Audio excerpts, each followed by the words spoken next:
Thẩm Đông Đông, võ thuật cao cường.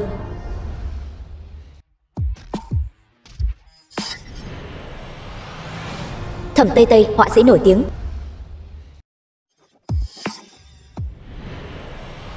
Thẩm Bắc Bắc, tiểu thân y thiên tài.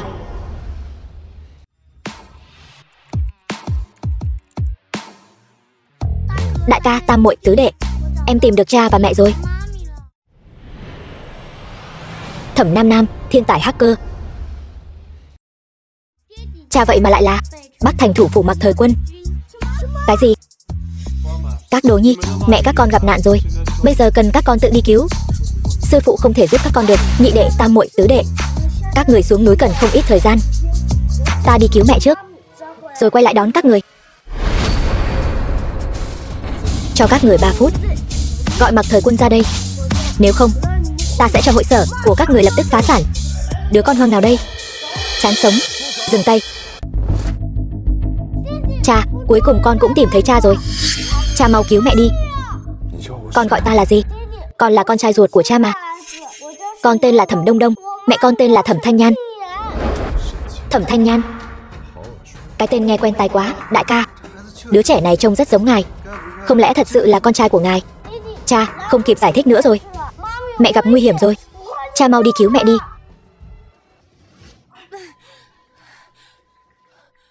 Thẩm Hoan, thật là cô hại tôi ngồi tù 5 năm vẫn chưa đủ sao? Cô đưa tôi đến đây, truy cùng đuổi tận tôi, có lợi gì cho cô? Tôi chính là muốn cô cả đời dẫm đạp trong vũng bùn, để cô vĩnh viễn không thể ngóc đầu lên được. Cô làm nhiều chuyện xấu như vậy, cô không sợ trời đánh sao? Tháng sau, tôi sẽ gả cho gia chủ Mặc gia.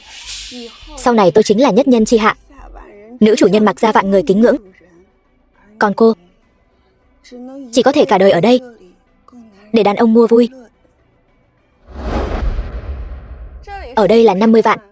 Tao muốn mày chơi Thẩm Thanh Nhan đến tàn, xong việc sẽ cho mày thêm 50 vạn nữa. Không thành vấn đề.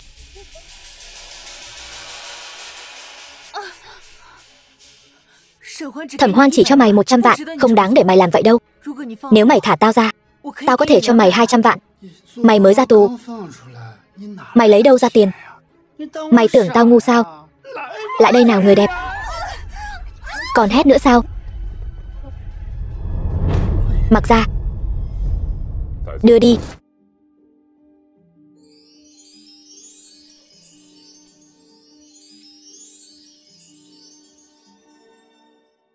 Trên người cô ta lại có hương hoa lài. Người đàn ông này trông quen mắt quá. Vừa rồi cảm ơn anh, Thời Quân lại cứu Thẩm Thanh Nhan. Không được, cứ tiếp tục thế này, họ nhất định sẽ nhận ra nhau. Tôi phải nhanh chóng giải quyết Thẩm Thanh Nhan.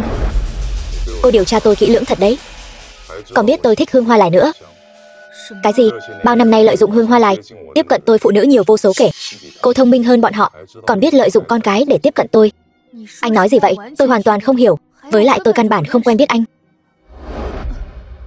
Vậy tại sao cô lại bảo con trai cô đến tìm tôi cứu cô? Còn cả tên đàn ông vừa rồi nữa, cũng là cô tìm đến diễn kịch phải không? Anh nói nhảm gì vậy? Con tôi mất cách đây 5 năm rồi.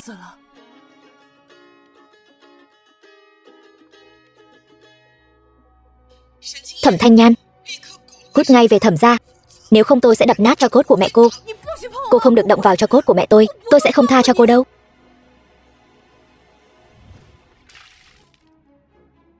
Ngồi tù 5 năm ra, còn mặt mũi quay về Thẩm gia. Mày dám đánh tao? Thẩm Thanh Nhan, tao là mẹ mày đấy. Trương Diễm Như, mẹ tôi đã mất từ lâu rồi. Đồ tiểu tam nhà ngươi dựa vào cái gì mà làm mẹ ta? Còn nữa, tôi đến đây để lấy tro cốt của mẹ tôi, không phải để cãi nhau với các người. Thẩm Thanh Nhan, bắt đứa con gái bất hiếu này nhốt vào hầm cho ta, đừng ra ngoài hại người. Thẩm Hòa Danh, các người đây là giam giữ người trái phép, bắt nạt mẹ tôi. Trước hết phải hỏi tôi, Thẩm Đông Đông có đồng ý hay không?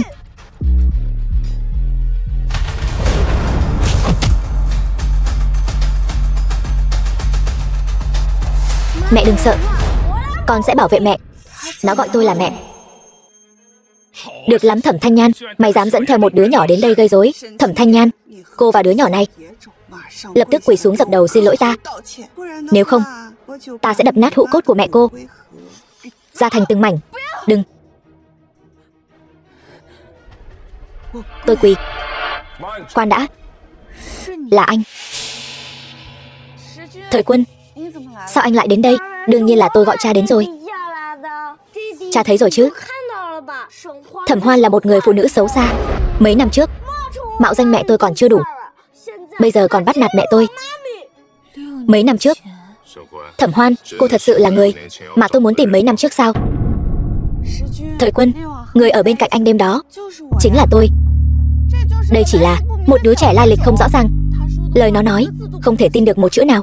Đồ đàn bà xấu xa, cô quên năm xưa đã vứt bỏ 4 đứa con của mẹ ta rồi sao? Tôi chính là Đại Bảo, Thẩm Đông Đông.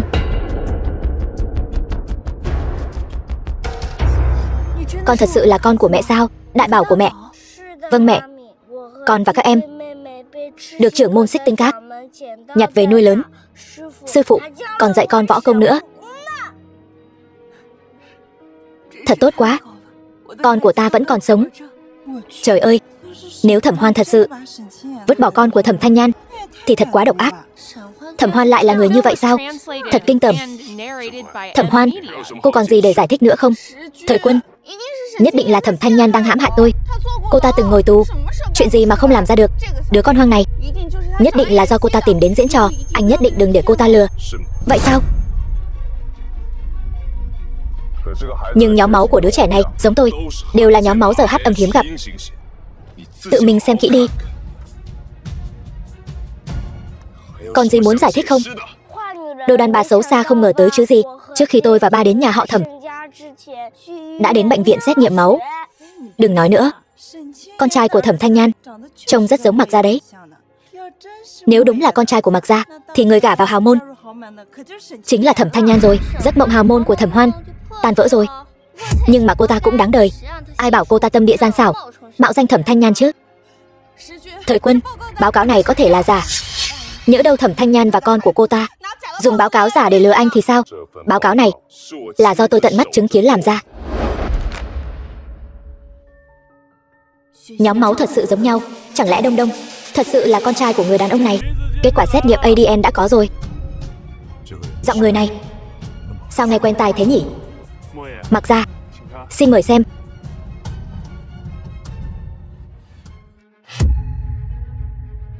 Thời Quân, giờ thì anh tin rồi chứ? Đứa nhỏ đáng yêu này căn bản không phải con của anh. Nó và Thẩm Thanh Nhan cùng một ruột, toàn là lừa đảo. Điều này làm sao có thể xảy ra được? Mẹ, con của Thẩm Thanh Nhan có thể vẫn còn sống. Hơn nữa, bọn họ dường như còn biết Thời Quân chính là cha của chúng. Cái gì? Tuyệt đối không thể để Mặc Gia nhận mặt mấy đứa nhỏ này. Chúng ta phải nghĩ cách ngăn chặn. Bọn họ nhất định sẽ làm xét nghiệm ADN, lập tức mua chuộc các cơ sở xét nghiệm trên trong thành phố để Mặc Gia và lũ trẻ không truy ra được. Thẩm Thanh Nhan, Thẩm Đông Đông không phải con trai tôi. Rốt cuộc là chuyện gì vậy? Ta cũng đâu có nói Đông Đông nhất định là con của anh. Tờ kết quả xét nghiệm ADN này là giả, nhất định đã bị người ta giở trò. Tôi yêu cầu làm lại một lần nữa, không cần xét nghiệm nữa. Lý Hướng Vân, bạn trai cũ Thẩm Thanh Nhan. Ta biết Thẩm Đông Đông là con của ai. Lý Hướng Vân, Thẩm Đông Đông kỳ thực là con của ta và Nhan Nhan. Ngươi chắc chắn ngươi là cha của Thẩm Đông Đông? Ngươi và Thẩm Thanh Nhan có quan hệ gì? Ta và Nhan Nhan từng là người yêu. Tôi vô cùng chắc chắn Đông Đông là con của ta. Làm giả kết quả xét nghiệm ADN có thể rất khó để Thời Quân tin tưởng. Lỡ như hắn tiếp tục điều tra thì sao? Thẩm Thanh Nhan và Lý Hướng Vân từng yêu nhau. Nếu Mặc Gia nhất quyết truy tra mấy đứa trẻ này thì đưa cho Lý Hướng Vân một khoản tiền để hắn đóng giả làm cha của lũ trẻ. Đúng vậy, Lý Hướng Vân chính là một kẻ hám tiền. Chỉ cần tiền đúng chỗ thì hắn cái gì cũng làm được. May mà ta đã sớm nhắn tin cho Lý Hướng Vân, bảo hắn tới đây. Thanh Nhan, sao cô lại hèn hạ như vậy? Ngay cả cha ruột của con mình là ai cũng không biết, còn muốn đến lừa gạt Thời Quân. Lý Hướng Vân, tôi chưa từng quan hệ với anh. Đông Đông không thể nào là con của anh. Nhan Nhan à, rõ ràng chúng ta đã có một lần, sao cô không thừa nhận? Chẳng lẽ cô muốn để bọn họ tưởng rằng con của cô là con hoang sao? Anh ngậm máu phun người, anh cũng nên soi gương lại đi. Người xấu xí như anh sao có thể sinh ra đứa trẻ đẹp trai như tôi, đáng yêu như tôi, quyến rũ như tôi chứ? Đúng vậy, người đàn ông tối hôm đó rõ ràng cao hơn anh, cũng đẹp trai hơn anh, căn bản không thể là anh. Lần đầu tiên của tôi và Nhan Nhan là ở Xích Kim Sơn. Đêm đó tôi bị chuốc thuốc, bất đắc dĩ cưỡng gian cô ấy. Đứa bé được thụ thai vào đêm đó. Thẩm Đông Đông thật sự không phải con tôi. Vì Thẩm Thanh Nhan đã sinh con cho anh, thì anh phải có trách nhiệm với cô ấy đến cùng. Dám để cô ta và con cô ta lừa gạt Thời Quân. Anh chán sống rồi sao? Chuyện hôm nay đúng là do tôi không quản lý mẹ con cô ta chặt chẽ. Bây giờ tôi sẽ đưa họ về, dạy dỗ lại cho cẩn thận. Nói chuyện tử tế với các người mà các người cứ cãi lại, cố tình ép tôi ra tay phải không? Đi theo tôi. Lý Hướng Vân, tôi cảnh cáo anh động vào tôi thì được, nhưng động vào con tôi liều mạng với anh. Mày dám đánh tao, tao thấy mày sống chán rồi. Mày đúng là đồ con bất hiếu. Tao thấy mày cũng cần được dạy dỗ lại rồi.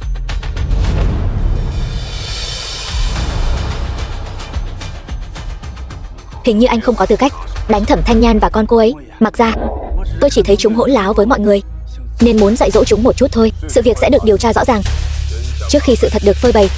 Ai dám động vào Thẩm Thanh Nhan và Thẩm Đông Đông chính là đối đầu với tôi Mặc Thời Quân. Thời Quân, Trương Diễm Như, trả cho cốt của mẹ tôi cho tôi, nếu không tôi sẽ báo cảnh sát. Mẹ ơi xem con. Đuổi theo đi.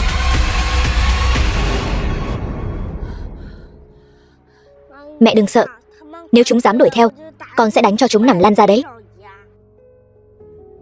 Đông Đông, hôm nay cảm ơn con đúng là bảo bối của mẹ. Đây là điều con nên làm. Bảo vệ mẹ là sứ mệnh vĩnh cửu của con. Đúng rồi, Đông Đông, con có biết em trai em gái của con ở đâu không? Khi nào mẹ mới được gặp các em? Mẹ đừng lo, sẽ sớm được gặp chúng thôi. Con đi gọi điện cho chúng. Nhị đệ, hôm nay nhận tra thất bại rồi. Tôi nghi là do Thẩm Hoan giở trò. Nếu vậy thì hãy tác hợp cho ba và mẹ đến với nhau. Đến lúc đó để ba đá Thẩm Hoan. Vậy tiếp theo chúng ta phải làm gì? Tôi điều tra được 2 ngày nữa, công ty của khu đất đó sẽ tuyển nhà thiết kế. Hãy để mẹ đi ứng tuyển. Như vậy sẽ gần 3 hơn một chút. Anh cả, trước tiên hãy mua nhà cho mẹ, rồi hãy đưa mẹ đi ứng tuyển. Mua một căn biệt thự lớn, sau này để mẹ rước ba về nhà, cùng sống với chúng ta. Anh hiểu rồi. Mẹ con mua cho mẹ một căn nhà và tìm cho mẹ một công việc. Con đưa mẹ đi xem nhà trước nhé. Đại Bảo, con lấy đâu ra tiền vậy? Mẹ, con trai mẹ là đại gia đấy. Mẹ muốn gì con cũng có thể mua được. Một căn nhà còn con chẳng đáng gì cả. Vậy con giỏi thật đấy.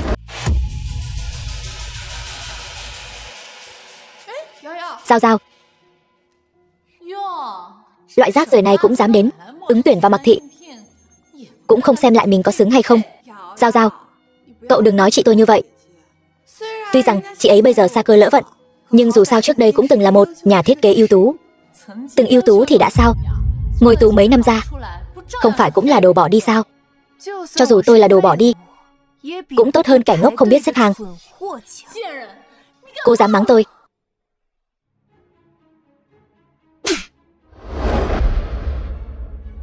Thẩm Thanh Nhan, cô dám đánh tôi? Cô biết tôi là ai không? Cô là cái thá gì? Đánh thì đánh, có gì không dám. Hôm nay tôi sẽ cho cô biết cái giá của việc chọc giận tôi. Bảo vệ, bắt người phụ nữ này lại cho tôi. Thẩm Thanh Nhan, cô còn không xứng đụng vào một sợi tóc của tôi. Dám đánh tôi sẽ cho cô trả giá đắt. Tại sao phải xin lỗi cô? Người sai là cô, sao cô không dập đầu cho tôi một cái? Thẩm Thanh Nhan, Giao Giao là tiểu thư nhà họ Trần đứng top 10 trong danh sách những người giàu nhất Bắc Thành đấy. Cô chọc vào cô ấy, tiêu đời là cái chắc. Trần gia Bắc Thành, vậy chẳng phải là nhà cô của Mặc gia sao? Chẳng lẽ cô ta chính là Trần Hân Giao, em họ của Mặc gia? Đúng vậy, Mặc gia chính là anh họ tôi, cũng là người nắm quyền của Mặc thị. Chỉ cần tôi gọi điện cho anh ấy, Thẩm Thanh Nhan sẽ lập tức bị đuổi ra khỏi công ty. Anh họ, em bị bắt nạt ở phòng nhân sự, mau đến banh em đi. Đừng đụng vào tôi, tất cả dừng tay lại cho tôi. Anh họ, chính là Thẩm Thanh Nhan này, bắt nạt em.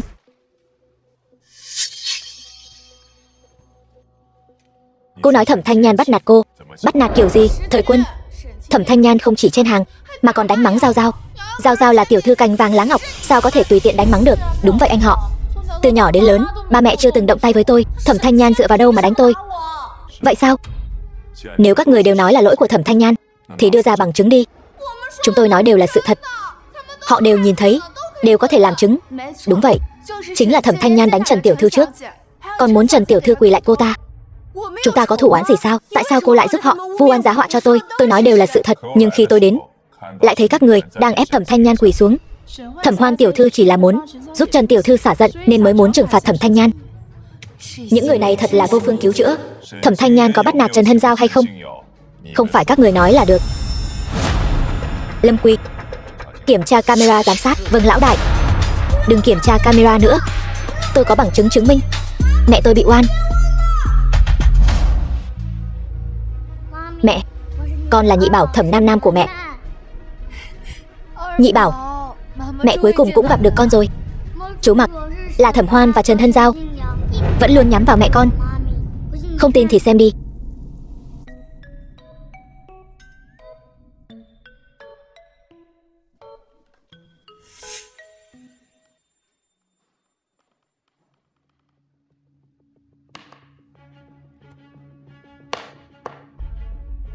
Thời Quân, video này chắc chắn là giả. Nhìn là trò đùa dai rồi. Thẩm Nam Nam, cậu lấy video này ở đâu ra? Nhị đệ của tôi là hacker siêu đẳng nhất, kiếm được một đoạn video còn dễ hơn các người ăn cơm. Còn hacker nữa, các người tưởng mình đang quay phim truyền hình à? Có bản lĩnh thì chứng minh cho mọi người xem. Tôi có thể xâm nhập vào điện thoại của tất cả mọi người. Một thằng nhóc mạo danh hacker siêu đẳng nhất thế giới cũng thôi đi, còn gái to như vậy, thật buồn cười. Chuyện xâm nhập điện thoại này e rằng dù hacker thực sự đến đây cũng không dám nói. Mày chỉ là một đứa trẻ con, sao dám mạnh miệng như vậy? Nếu tôi làm được, những kẻ vừa rồi nhắm vào mẹ tôi tất cả đều phải quỳ xuống dập đầu 3 cái. Dám cá với bổn thiếu gia không? Cá thì cá, ai sợ ai chứ? Tôi không tin còn có thể lật trời được. Để tránh các người nuốt lời, tôi sẽ để chú Mặc làm chứng. Chú Mặc, được không ạ? Được.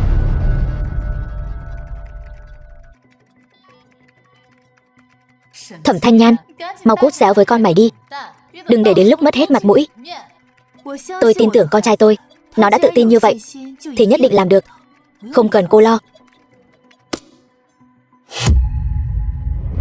Trời ơi, điện thoại thực sự bị xâm nhập rồi.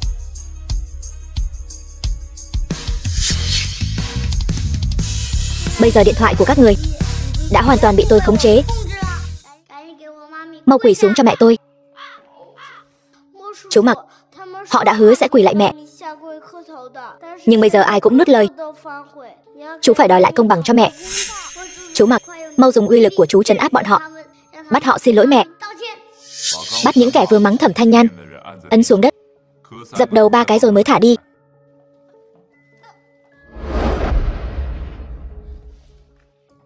Các người còn không xin lỗi Thẩm Thanh Nhan. Anh họ, em là em gái của anh đó, sao lại banh vực người ngoài như Thẩm Thanh Nhan? Đúng vậy Thời Quân, Thẩm Thanh Nhan là cái thá gì? Cũng xứng để chúng tôi xin lỗi cô ta sao? Dập đầu hay xin lỗi? Các người chọn đi. Xin lỗi. Xin lỗi. Tôi xin lỗi. Tôi không chấp nhận. Thôi được rồi, chuyện này đến đây là chấm dứt. Ngoài ra, Thẩm Thanh Nhan không cần phỏng vấn, ngày mai đến làm việc luôn. Chú Mặc ngầu quá. Mẹ, nể mặt chú Mặc đã giúp mẹ. Mẹ thưởng cho chú ấy một cái ôm đi. Ý kiến của anh, đỉnh nóc.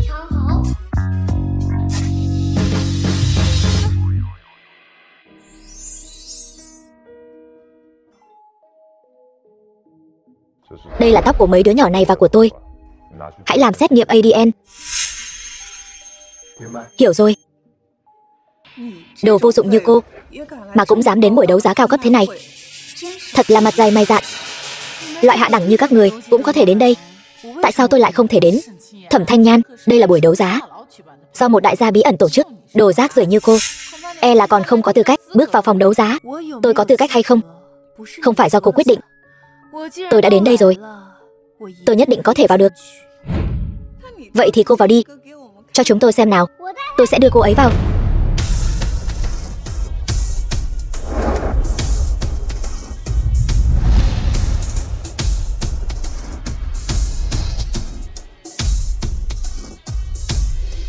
Đứa bé dễ thương quá, nhãi danh không được dạy dỗ. Cháu biết đây là nơi nào không? Dám quậy phá, cút ra ngoài. To gan, cô dám mắng hội trưởng buổi đấu giá, chán sống rồi sao? Một đứa nhóc giống như Thẩm Thanh Nhan sao có thể là hội trưởng được? Đến xách giày cho tôi cũng không xứng. Cô đến cả con nít cũng mắng, đừng quá đáng. Tôi còn có thứ quá đáng hơn cả mắng chửi nữa.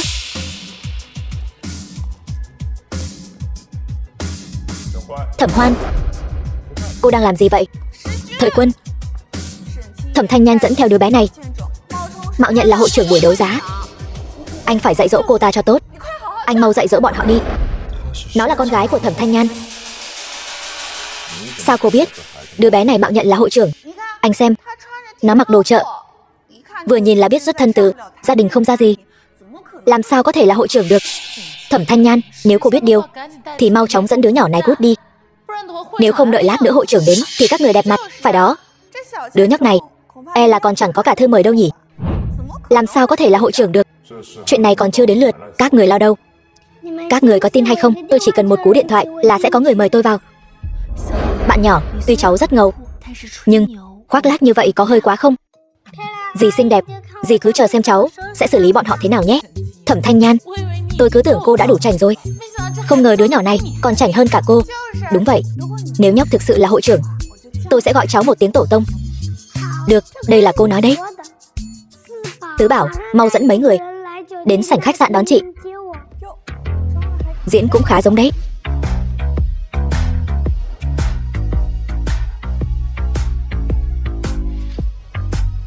Cung nghênh Tây Tây tiểu thư. Gọi tiểu thư gì chứ, thật là quá khiêm tốn. Gọi hội trưởng, mời hội trưởng vào chỗ ngồi. Thấy chưa, đây chính là thực lực của bổn tiểu thư. Mau gọi ta là tổ tông. Một đứa nhóc lại đi tìm một đứa nhóc khác để chứng minh nó là hội trưởng, thật nực cười. Tôi thấy các người chính là do Thẩm Thanh Nhan tìm đến gây rối đấy. Bảo vệ đâu, mau tống cổ Thẩm Thanh Nhan và hai đứa có mẹ sinh mà không có bố dạy này ra ngoài cho tôi. Các người dựa vào cái gì mà đuổi chúng tôi? Đủ rồi. Ba, có người giả mạo hội trưởng đến khách sạn gây rối. Thẩm Thanh Nhan, ba tôi sắp đến rồi. Cô và hai đứa này cứ đợi mà bị xử đẹp đi. Tôi xem ai dám ở địa bàn của tôi gây rối. Ba, chính là một người phụ nữ, đệ tử Xích Tinh Các Trần Vũ Sinh, dẫn theo hai đứa nhỏ đến phá đám, gan cũng to thật. Bảo vệ, bắt hết đám người lai lịch không rõ này lại cho tôi. Ai dám động vào họ chính là đối đầu với Mạc Gia. Đồ đệ Vũ Sinh, tôi thấy chú không phân biệt được lớn nhỏ rồi. Đứa nhỏ này thật giống Thẩm Đông Đông và Thẩm Nam Nam. Chẳng lẽ cũng là con ruột của Thẩm Thanh Nhan? Nhóc con nhà ngươi, ngươi giả vờ cái gì? Dựa vào ngươi, sao có thể là sư phụ của cha ta được? Cầm miệng, đồ ngu. Người thật sự là sư phụ của ta, năm ngoái học y tại Xích Tinh Các, chính là người thu nhận ta làm đồ đệ. Còn sư phụ là ta có mắt như mù, là ta không nhận ra ngài. Ta sai rồi, xin ngài thứ lỗi, biết sai thì sửa, miễn cưỡng coi ngươi là đứa trẻ ngoan. Đồ đệ, còn không mau mời sư phụ và hội trưởng vào. Được, sư phụ, hội trưởng, mời vào. Dì xinh đẹp, vào cùng chúng con đi. Các bảo bối, các con giỏi quá. Các con là con nhà ai vậy? Dì xinh đẹp, đợi sau khi buổi đấu giá kết thúc, thân phận của con và bác Bắc tự nhiên sẽ được tiết lộ. Đúng đó, dì xinh đẹp, chúng ta vào phòng đấu giá trước đi. Đi thôi. Quả nhiên thật sự là hội trưởng, làm ta tức quá đi mà. Cha ta chưa bao giờ đánh ta. Hội trưởng thì đã sao? Ta không tin một đứa trẻ có thể làm nên trò trống gì. Đợi buổi đấu giá bắt đầu rồi sẽ xử lý Thẩm Thanh Nhan.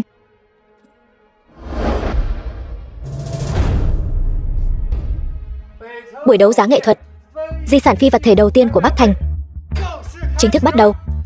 Bên cạnh tôi có 3 bức tranh, lần lượt là số 1, số 2, số 3. Trong đó chỉ có 2 bức là thật.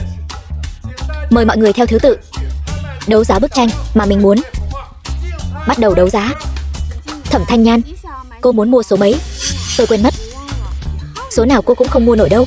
Sao cô ta có tiền mua bức tranh nổi tiếng như vậy chứ? Cô ta còn không có cơ hội chạm vào mấy bức tranh đó. Nếu những bức tranh này quý giá như vậy thì các người đừng mua nữa. Không xứng. Ta đây là người có tài sản nghìn tỷ, thiếu phu nhân tương lai của nhà họ Mặc. Bức tranh này ta nhất định phải có được. Thời Quân, anh thấy hai bức tranh này, bức nào là thật? Tôi không nhìn ra. Đã xưng là có tài sản nghìn tỷ rồi, còn quan tâm thật giả làm gì? Chi bằng mua hết đi. Tam Bảo, tôi điều tra được Thẩm Hoan rất muốn đấu giá bức tranh hôm nay. Tôi đã nói với Tứ Bảo rồi. Các cậu nghĩ cách để Thẩm Hoan mua phải bức tranh giả. Tam Bảo nhận được. Nhị Bảo, xem tôi lát nữa sẽ xử lý Thẩm Hoan thế nào. Gợi ý cho mọi người một chút. Màu sắc của bức tranh thật đậm hơn. Đậm hơn một chút. Vậy chẳng phải là số 1 sao? Tôi chọn số 1, 5 triệu. Mụ đàn bà xấu xa quả nhiên mắc câu. Dì này thật có mắt nhìn. Xem ra số 1 là thật. 10 triệu, 20 triệu, 50 triệu. Quả nhiên là đại tiểu thư nhà họ Trần, ra tay hào phóng thật. Xem ra bức họa này không ai xứng đáng hơn cô ấy. 100 triệu. Mặc Gia cũng ra tay rồi. Trời ơi, lần này chắc không ai dám tranh với hắn ta. Tôi muốn mua bức họa này, tặng cho dì xinh đẹp bên cạnh tôi. Tôi trả giá 1 tỷ. Nhóc con nhà ai đây, dám tranh đồ với Mặc Gia mà còn trả giá cao như vậy? Người dám hét giá bừa bãi. Người có 1 tỷ không? Thẩm Thanh Nhan mở miệng ra là 1 tỷ. Các người có lấy ra được không? Đến lúc thanh toán, tự nhiên sẽ có người mang tiền đến cho tôi. Bảo bối, chúng ta có phóng đại quá không? Dì yên tâm, thực lực của con tuyệt đối áp đảo người đàn bà xấu xa kia. Muốn áp đảo tôi? Mơ đi. 2 tỷ, 3 tỷ, 3 tỷ lần 1. Trong tay ta chỉ có 5 tỷ, cộng thêm nữa sẽ phải động đến ngân quỹ của Thẩm thị tập đoàn. 3 tỷ lần 2,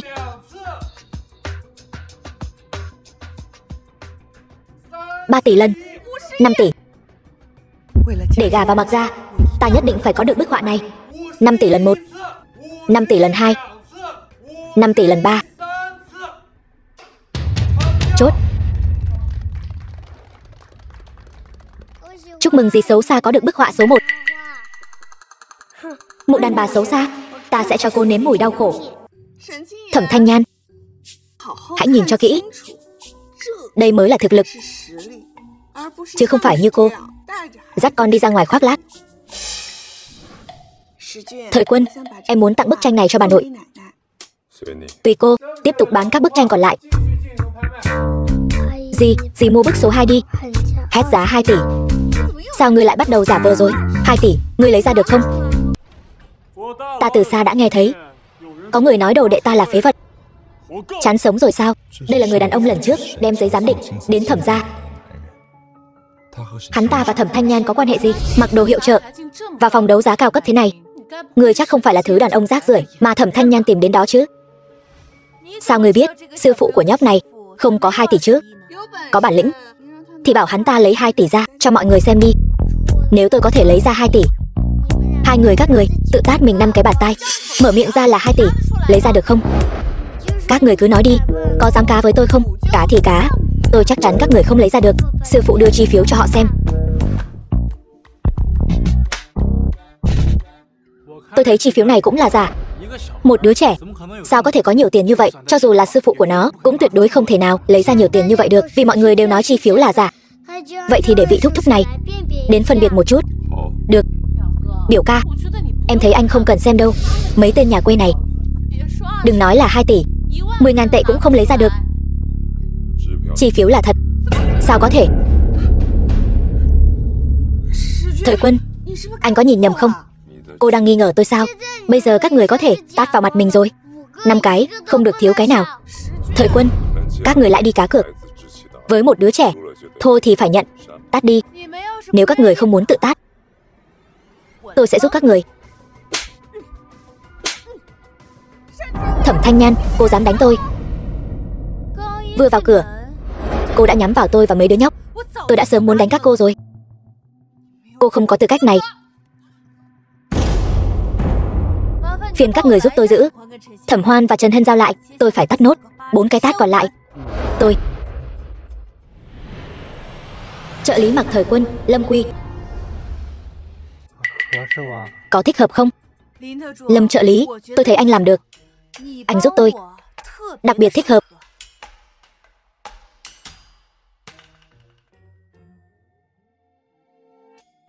Thẩm tiểu thư, cô cũng thấy rồi đấy, tôi bị ép buộc. Thả tôi ra. Tôi là thiếu phu nhân tương lai của Mặc gia. Anh dám giúp Thẩm Thanh Nhan làm nhục tôi. Cô bớt nói lại, im lặng đi. Thẩm Thanh Nhan, đồ độc phụ. Cô.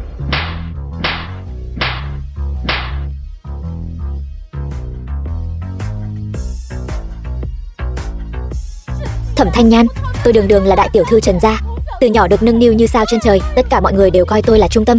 Cô dựa vào cái gì mà đánh tôi? Dì xinh đẹp ngầu quá. Khiêm tốn nào.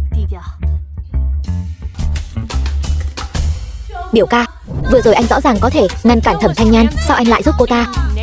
Cô đang dạy tôi làm việc sao? Đây chính là kết cục của việc không khiêm tốn. Dì xinh đẹp, đây là quà cháu và em trai tặng dì.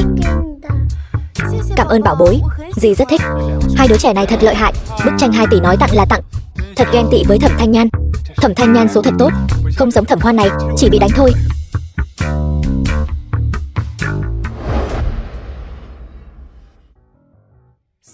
Tả Lương, quả nhiên là cậu. Sau khi tốt nghiệp đại học, nhiều năm không gặp, suýt nữa không nhận ra cậu. Trước đây tôi còn thích cậu đấy. Nhanh như vậy đã quên tôi rồi. Thật là đồ vô lương tâm. Đừng nhắc chuyện trước kia nữa. Tôi nghe nói 4 đứa trẻ đều do cậu nuôi dưỡng. Tôi thật sự cảm ơn cậu. Cô ấy làm sao mà lại thân thiết với 2 đứa trẻ đó như vậy? Lão đại, chẳng lẽ 2 đứa trẻ đó cũng là con của Thẩm Thanh Nhan? Trước đây không phải nói năm đó cô ấy sinh 4 đứa sao? Lần trước tôi bảo anh làm xét nghiệm ADN, đã có kết quả chưa? Bên cơ quan giám định nhanh nhất cũng phải 1 tuần mới có kết quả. Biết rồi. Tây Tây bảo bối, các con cũng là con của mẹ đúng không? Dạ đúng rồi mẹ. Linh cảm của mẹ quả nhiên không sai. Từ khi các con bảo vệ mẹ đã biết các con cũng là con của mẹ.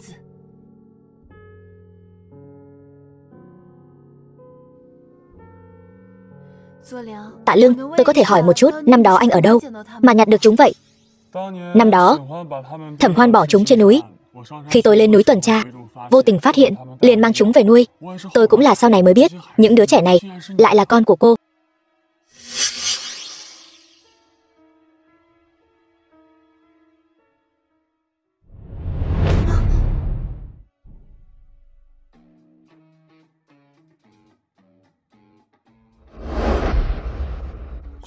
Thẩm Thanh Nhan, cô quen người đàn ông này chưa đến 1 ngày mà đã dính lấy anh ta thế này.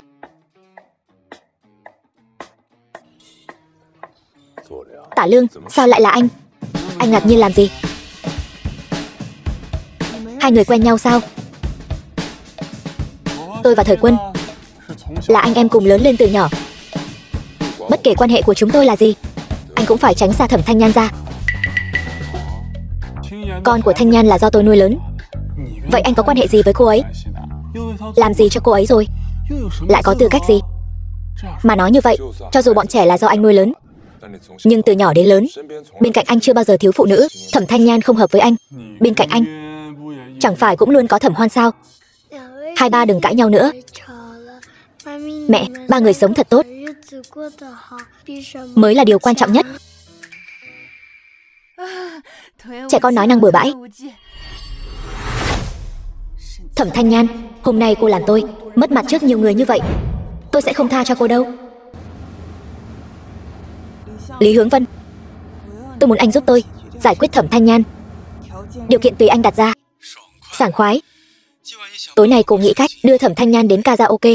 Chuyện sau đó cứ giao cho tôi.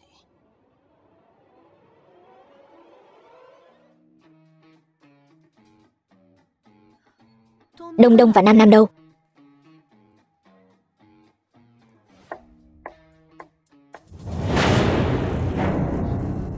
Chuyện gì thế này?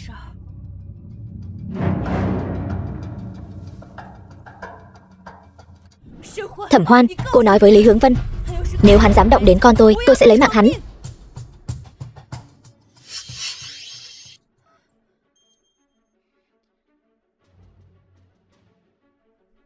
Tam bảo, tứ bảo, mẹ có việc phải ra ngoài một lát. Hai con ngoan ngoãn ở nhà nhé.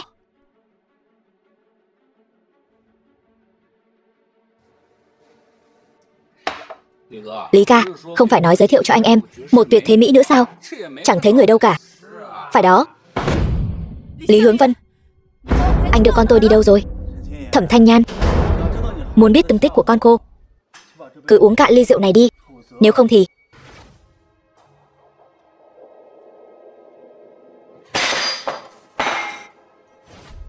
Giờ thì có thể trả con lại cho tôi rồi chứ?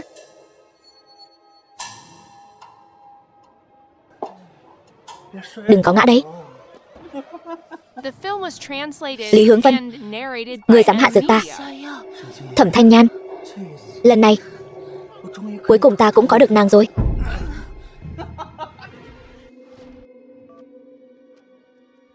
Alo, ba ơi, xảy ra chuyện lớn rồi. Mẹ mất tích rồi. Nhị bảo cũng không tìm được mẹ ở đâu cả. Triệu tập toàn bộ vệ sĩ nhà họ Mạc tìm kiếm Thẩm Thanh Nhan khắp thành phố.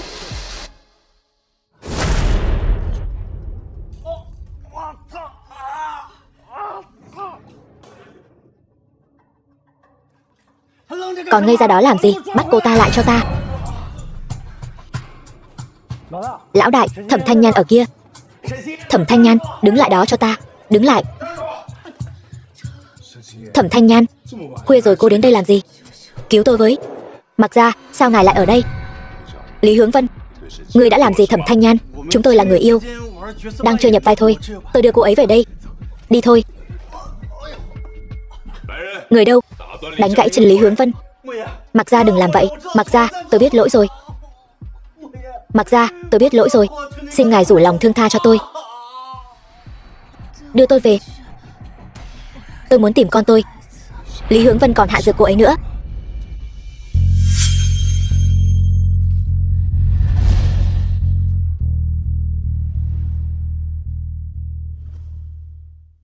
Người anh lạnh quá. Thật dễ chịu. Thẩm Thanh Nhan, an phận chút đi.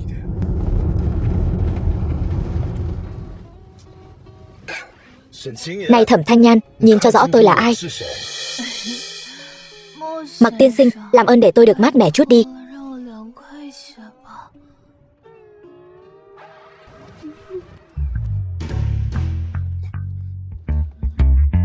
Lâm Quy, cậu lái xe kiểu gì vậy?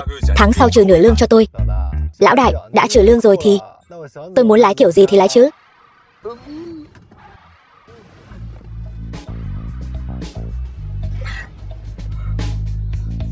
Cho tôi hôn một cái.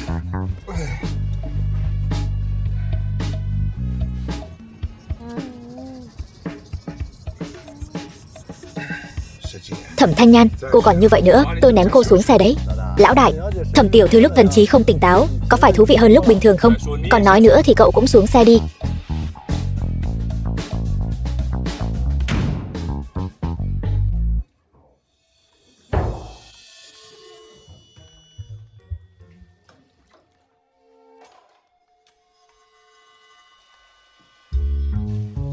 Thẩm Thanh Nhan, cô dội chút nước lạnh là tỉnh táo lại thôi.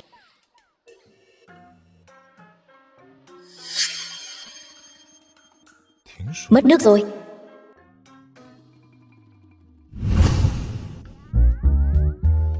Điện cũng cúp luôn rồi.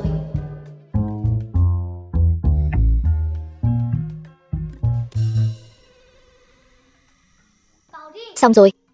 Tôi đã cắt nước, cắt điện rồi. Để ba và mẹ có không gian riêng tư đi.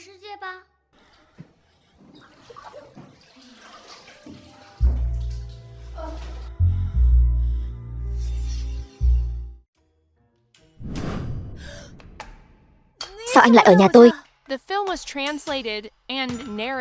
Anh không làm gì tôi chứ? Thẩm Thanh Nhan, tối qua tôi mới là người bị ép buộc.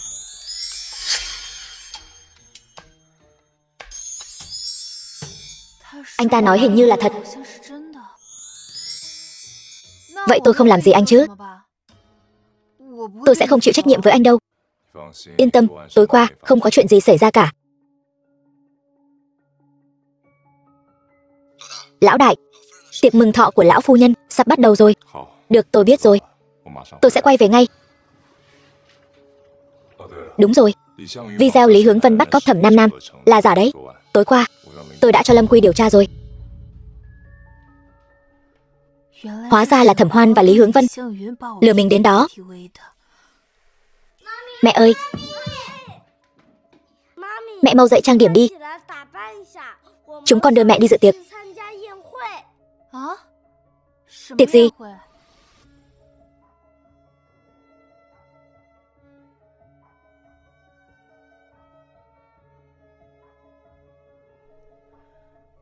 Các con tại sao nhất định phải bắt mình đến tham dự tiệc mừng thọ của Mạc lão phu nhân?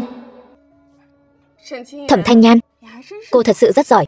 Tối qua vừa ở quán karaoke xong, hôm nay đã có tinh thần đến tham dự tiệc rồi. Chuyện tối qua, tôi biết là cô sai người làm. Đồ đáng đánh. Sát khí của cô nặng quá đấy. Mấy tên đàn ông đó hầu hạ cô chưa được tốt sao? Thất vọng lắm chứ. Thẩm Thanh Nhan muốn hủy hoại cô.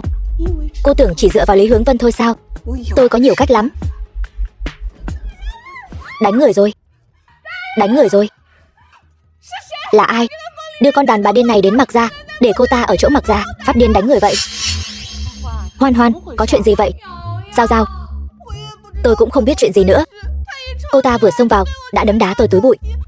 Cô xem, mặt tôi bị cô ta đánh sưng lên rồi. Thẩm Thanh Nhan, hôm nay là tiệc mừng thọ của bà ngoại tôi. Cô dám ở đây gây rối, tôi sẽ xé nát mặt cô. Cô ra tay tàn độc quá, 1 đánh 2. Lão đại, xảy ra chuyện rồi. Thẩm Thanh Nhan và Thẩm Hoan đánh nhau rồi. Yên tâm, Thẩm Thanh Nhan không thua được đâu. Nhưng mà Trần Hân Giao đang giúp Thẩm Hoan. Cái gì? 2 đánh 1. Còn động đậy nữa tin tôi tát cô không? Tôi phục rồi. Thẩm Thanh Nhan ngầu thật. 1 đánh 2 mà vẫn thắng. Anh họ, Thẩm Thanh Nhan bắt nạt em và Hoan Hoan, suýt nữa đánh chúng em đến mức hủy dung rồi. Thời Quân, Thẩm Thanh Nhan không có thiệp mời đến tham dự tiệc của bà nội thì thôi đi. Cô ta còn lên cơn đánh người. Anh xem, có khi phải tự tìm nguyên nhân từ bản thân mình đấy. Các cô không chọc cô ấy đánh các cô làm gì? Cô cũng ghê gớm thật đấy. Sao lại đánh người ta ra nông nỗi này? Có lẽ nói ra anh ấy cũng sẽ không tin. Dù sao, anh ấy mới là vị hôn phu của Thẩm Hoan. Thôi được rồi, sau này anh đừng quản chuyện của Thẩm Hoan và chuyện của Trần Hân Giao nữa.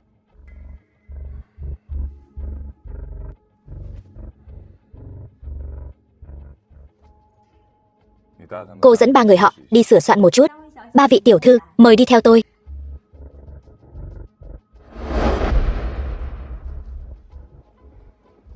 Cậu đi điều tra xem nguyên nhân 3 người họ đánh nhau. Vâng. Mạc lão phu nhân đến rồi.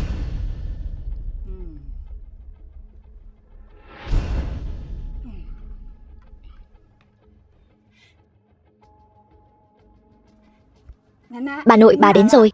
Đây là món quà cháu đặc biệt chuẩn bị cho bà, mua hết 5 tỷ. Mong bà thích.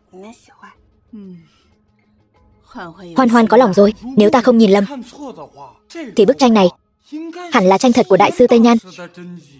Vậy thì Thẩm tiểu thư quả không hổ danh là thiếu phu nhân tương lai của Mạc gia, ra tay thật hào phóng. Thẩm Thanh Nhan, sao cô lại đến dự tiệc mừng thọ của bà ngoại mà tay không thế?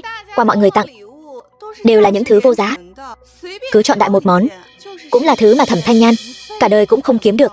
Làm sao cô ta có thể tặng nổi chứ? Ai nói mẹ tôi không tặng nổi qua? Cháu mang quà mẹ chuẩn bị đến rồi đây. Cảm ơn bảo bối. Đây chẳng phải là bức tranh mà lần trước cô tặng cho Thẩm Thanh Nhan sao? Đây chỉ là đồ giả thôi. Cái này trong tay tôi mới là tranh thật của đại sư Tây Nhan. Mau cất cái đồ giả trong tay cô đi, đừng lôi ra làm trò cười cho thiên hạ nữa. Sao cô biết của tôi là giả? Nhỡ đâu của cô mới là giả thì sao? Cái của cô là hàng nhái cao cấp đấy, còn dám lôi ra tặng người ta, đúng là buồn cười. Sao có thể? Bức tranh này của tôi tốn những 5 tỷ mới mua được. Lũ nhà quê các người có biết 5 tỷ là khái niệm gì không? Hai đứa nhà quê này từ đâu tới? Bà nội, xin bà hãy nhận lấy. Vậy bà không khách sáo nữa. Thẩm Thanh Nhan, tại sao cô không dám tặng bức tranh này cho bà? Là vì không dám sao? Tôi có gì mà không dám? Bà nội, đây là lòng thành của con. Mời bà. Láo xược. Cô là ai? Dám tặng đồ giả cho tôi? Ngươi coi nhà họ Mạc ta là cái gì? Bà nội, bà bớt giận. Điều tra rõ ràng rồi hãy nói. Lão phu nhân, bức tranh này không phải đồ giả. Tôi tin con gái tôi, nó sẽ không nói dối. Thẩm Thanh Nhan, có phải đồ giả không? Cô vừa mở ra thì mọi người đều biết rồi. Cô bớt nói nhảm nhí ở đây đi. Thẩm Thanh Nhan, cô không lừa được chúng tôi đâu. Định lừa bà ngoại tôi phải không? Cô thật ghê tởm. Con và mẹ không có lừa người. Con có thể chứng minh cho mọi người thấy bức tranh của mẹ mới là thật. Làm sao con chứng minh được? Con, Thẩm Tây Tây, chính là Tây Nhan mà các người vừa nhắc đến. Cả hai bức tranh đều là do con vẽ. Nhưng bức của Thẩm Hoan chỉ là lúc con buồn chán, vẽ chơi cho vui thôi. Một con nhóc chưa đến 6 tuổi dám tự xưng là Tây Nhan đại sư. Cái tài khoác lác này là di truyền từ mẹ mày phải không? Thẩm Tây Tây, trẻ con nói dối là không tốt. Mặc thúc thúc tin Thẩm Hoan hay tin con? Con thật sự là Tây Nhan đại sư. Chẳng lẽ thúc thấy không giống sao? Cháu đã nói mình là Tây Nhan đại sư thì làm sao chứng minh? Mọi người có biết trưởng môn Tả Lương của Xích Tinh Các không? Ông ấy là sư phụ của con, còn con chính là bộ trưởng bộ phận nghệ thuật của Xích Tinh Các. Lừa ai đấy? Dì nhỏ Hứa Tử Cách của tôi là người của bộ phận nghệ thuật Xích Tinh Các. Cho dù Hứa Tử Cách đến cũng phải gọi tôi một tiếng sư tôn, vì cô ấy là đồ đệ của sư huynh tôi.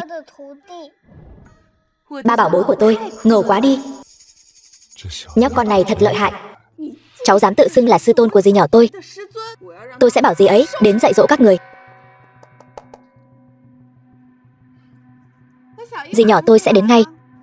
Thẩm Thanh Nhan và con gái cô cứ chờ bị trừng phạt đi. Hôm nay Thẩm Tây Tây tôi muốn xem thử một họa sĩ nhỏ bé như Hứa Tử Cách có dám trừng phạt tôi không? Ai dám mạo danh sư tôn của ta? Thật sự là chán sống rồi phải không?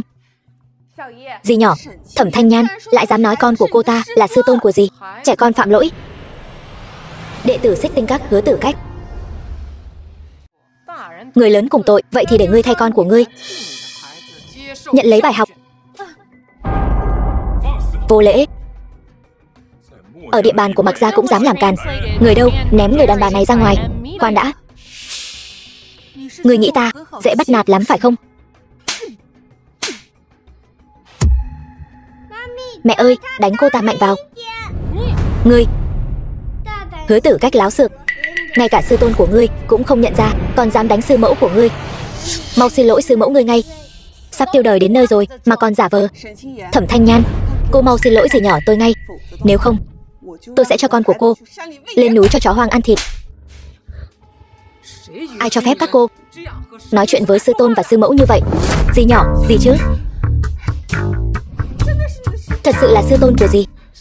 Sư tôn? Chuyện này thấy ma rồi. Tất cả là do con có mắt như mù, không nhận ra người. Xin sư tôn thứ lỗi, lời ta nói không tính. Để mẹ quyết định đi. Xin sư mẫu thứ lỗi. Ta không tha thứ cho kẻ đã đánh ta. Sư mẫu, tất cả đều là lỗi của Thẩm Hoan và Trần Hân Giao. Là do chúng xúi giục tôi mới khiến tôi hiểu lầm người. Bây giờ tôi sẽ phạt chúng.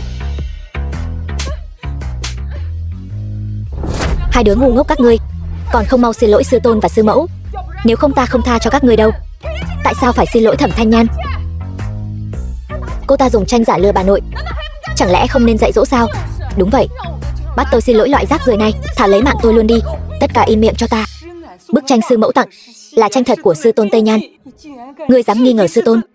Ngươi chán sống rồi sao? Không thể nào, dì nhỏ. Chắc chắn là vì đứa trẻ này là sư tôn của dì nên dì mới giúp nó nói dối. Ba tôi trước đây ở Xích Tinh Các đã gặp trưởng môn Tả Lương. Tôi sẽ nhờ ba tôi mời trưởng môn đến để chứng minh có phải là đại sư Tây Nhan hay không. Không cần tìm nữa, ta đang ở đây. Thẩm Thanh Nhan, trưởng môn đến rồi. Kế hoạch bị bại lộ rồi. Tả Lương, ngươi đến xem giúp ta. Hai bức tranh này, bức nào là thật? Không cần xem. Thẩm Tây Tây là đồ đệ của ta, họa sĩ đỉnh cao trẻ tuổi nhất thế giới. Thứ con bé tặng cho bà nội nhất định là tốt nhất. Trưởng môn Tả Lương, chẳng lẽ bức tranh Thẩm Hoan tiểu thư tặng mới là giả sao? Không sai. Bức tranh của Thẩm Hoan chẳng qua là Tây Tây vẽ chơi thôi. Chuyện này làm cả buổi trời. Hóa ra là Thẩm Hoan tặng đồ giả. Vậy mà còn quay lại cắn ngược Thẩm Thanh Nhan một cái. Người này thật là mưu mô. Thẩm Hoan, cô tặng tranh giả cho Mặc lão phu nhân là có dụng ý gì? Không thể nào. Bức tranh này rõ ràng là tôi mua trong buổi đấu giá, còn là Thẩm Tây Tây bán cho tôi. Thẩm Tây Tây hôm đó đã nói rồi, trong 3 bức có bức giả và bức thật. Vậy mà cô lại muốn mua bức giả. Cô dám chơi tôi. Đồ ngu ngốc. Bị một đứa trẻ con đùa cho xoay vòng vòng, thật là mất hết mặt mũi của tôi. Nguyên nhân 3 người họ đánh nhau đã điều tra được rồi, là Thẩm Hoan và Trần Hân Giao gây sự trước. Mọi người xem đây.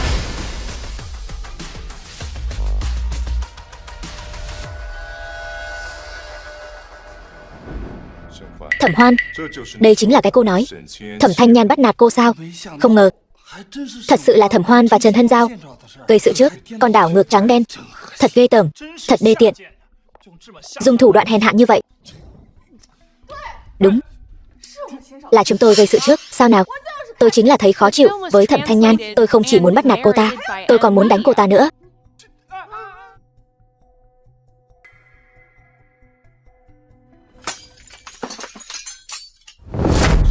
Thẩm Hoan, cô điên rồi. Lâm Quy, ném Thẩm Hoan ra ngoài cho tôi. Đi. Mặc tiên sinh, tôi bị thương ở tay, không cần anh bế tôi. Im miệng. Được thôi. Mẹ của Tứ Bảo bị thương rồi, dẫn theo đại ca và nhị ca đến nhà ba một chuyến. Mẹ. Bảo bối, sao các con lại đến đây hết vậy? Nghe nói mẹ bị thương, Tứ Bảo mang cho mẹ thần dược của hàng xóm.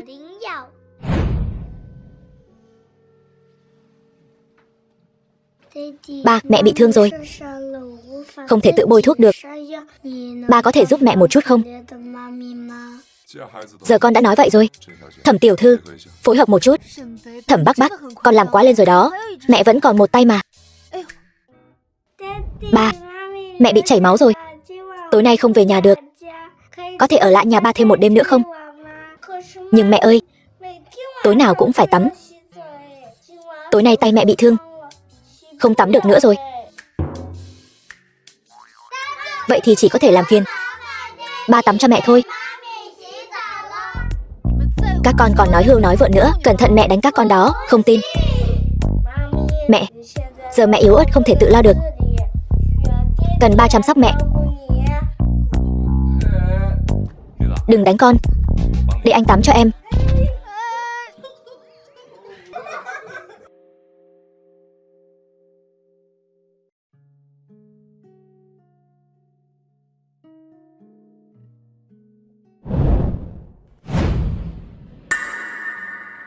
Vết thương của tôi đã khỏi rồi.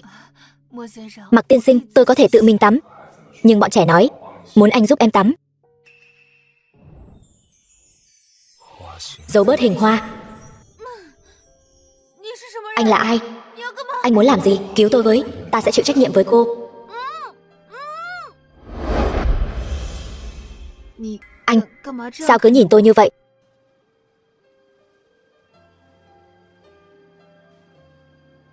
Em thật sự là cô ấy sao? Cái gì?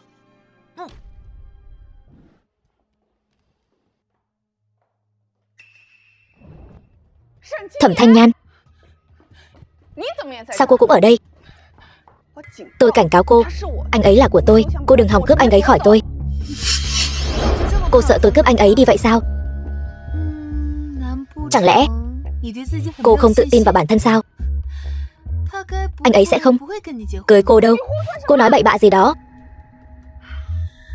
Thời Quân đã nói rồi, anh ấy nhất định sẽ cưới tôi. Tôi không cho phép cô nghi ngờ tình cảm của chúng tôi. Nhãn quan của hắn cũng chẳng ra gì, lại bằng lòng cưới một loại hàng hạ đẳng tiện nhân. Cô dám mắng tôi không phải người sao? Cô cũng không ngu lắm nhỉ, lại biết loại hạ đẳng không phải người.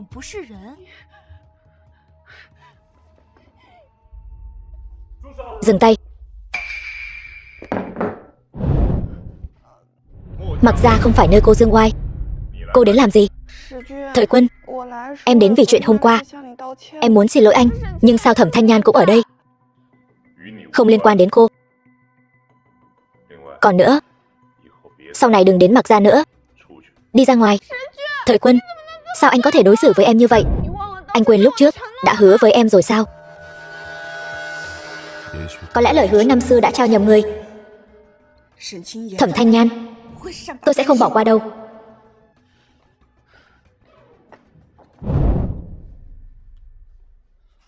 Lão đại, kết quả.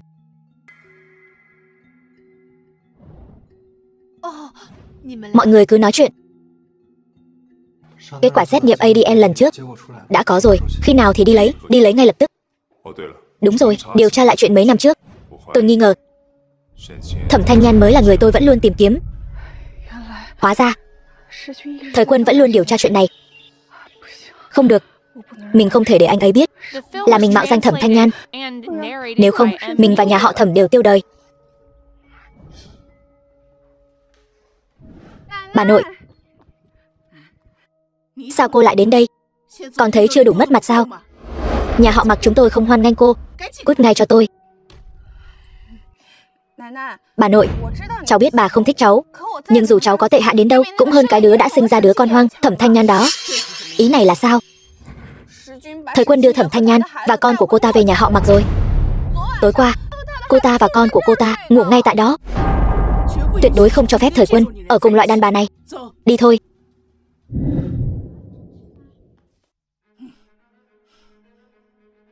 Con hồ ly tinh này, cô lại dám quyến rũ Thời Quân. Lão phu nhân, bà dựa vào đâu mà đánh người? Bà nội, bà làm gì vậy? Tại sao lại đánh Thẩm Thanh Nhan? Con đưa cái loại đàn bà không ra gì này vào nhà. Con dám hỏi bà tại sao lại đánh cô ta? Con mau đuổi cô ta đi cho bà sẽ không bao giờ đồng ý để hai người ở bên nhau. Thẩm Hoan, cô có phải đã nói gì với lão phu nhân không? Không liên quan đến cô ấy, là tôi từ tận đáy lòng khinh thường cô. Thẩm Thanh Nhan, cô căn bản không xứng với Thời Quân. Chuyện của nhà họ Mặc không đến lượt người ngoài như cô xen vào. Bà nội, cháu kính bà là trưởng bối nên không so đo với bà, nhưng nếu bà còn đánh Thẩm Thanh Nhan thì sau này cháu sẽ không bao giờ về nhà này nữa. Con dám vì con đàn bà này mà cãi lời bà, con đúng là bị điên rồi. Thời Quân, con đàn bà này chính là vì muốn vào nhà họ Mặc mới quyến rũ cậu. Cậu đừng bênh vực cô ta nữa, mau chấm dứt với cô ta đi. Đúng đấy Thời Quân. Thẩm Thanh Nhan không hề trong sáng như vẻ bề ngoài đâu. Anh đừng để cô ta lừa. Anh tuyệt đối đừng để bị cô ta lừa gạt. Mọi người đều nhầm rồi. Thẩm Thanh Nhan không hề quyến rũ con. Cái gì? Cô ta lại đi với người đàn ông khác, kẻ sinh ra mấy đứa con hoang. Đàn bà hư hỏng như thế này, con nhìn chúng cô ta ở điểm nào vậy? Bà nội, bà cứ luôn miệng nói con của Thẩm Thanh Nhan là con hoang. Chúng có thể là con của con đấy. Mấy đứa nhỏ này thật sự có chút giống Thời Quân. Bà nội, nếu Thời Quân đã nói bọn trẻ là của anh ấy thì phải đưa ra bằng chứng. Sao không nghe máy? Alo, anh họ, Lâm Quy bị tai nạn xe rồi. Cái gì?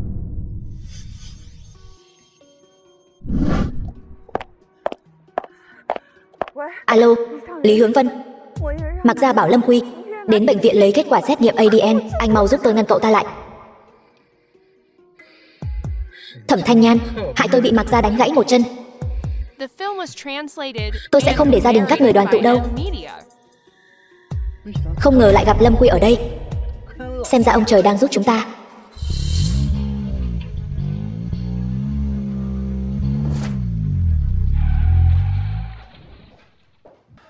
Lão đại, bị thương nặng không?